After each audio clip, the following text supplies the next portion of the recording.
సరే, fourth question.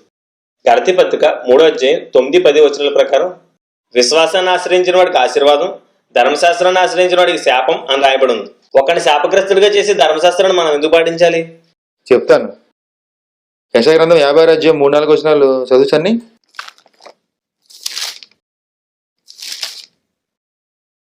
యెహోవానెత్తుకుని అన్యుడు నిశ్చయముగా యెహోవా తన జనుల్లో నుండి నన్ను వెలివేయునని అనుకొనవద్దు. షండు నేను ఎండిన చెట్టని అనుకొనవద్దు. నేను నియమించిన విశ్రాంతి దినములను ఆచరించుచు నాకిష్టమైన వాటిని కోరుకొనుచు నా నిబంధన ఆధారం చేసుకొనుచున్న షండులను గూర్చి యెహోవా ఇలాగూ సెలవిచ్చుచున్నాడు.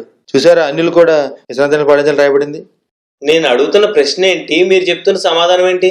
నేను అడిగిందని సమాధానం చెప్పండి. ఓకే, నిర్గమకాండం 12-13 చదువుచండి.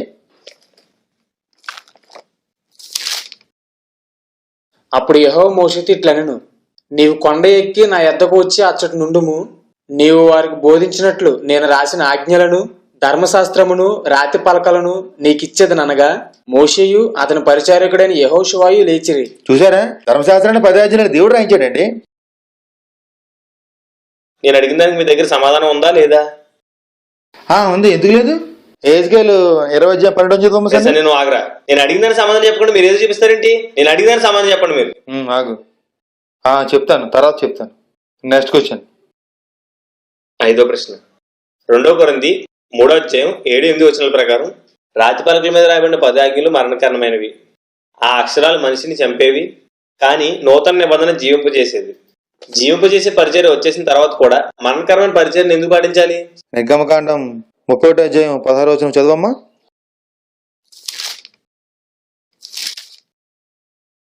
ఇశ్రాయేలీయులు తమ తరములకు విశ్రాంతి దినాచారం అనుసరించి ఆ దినమును ఆచరింపవలను. అది నిత్య నిబంధన. చూసారా, విశ్రాంతి దినం నిత్య నిబంధన. ఏంటండి ఇది? నా ప్రశ్నకు సమాధానం చెప్పండి. Okay, next question. 6th question. రోమపత్రిక 10:4 ప్రకారం విశ్వాసం ఉంచే ప్రతివాడు నీతిమంతుడు అవ్వాలని క్రీస్తు ధర్మశాస్త్రాన్ని సమాప్తి చేశాడు. సమాప్తి అయిపోయిన ధర్మశాస్త్రాన్ని మీరెందుకు కొనసాగిస్తున్నారు?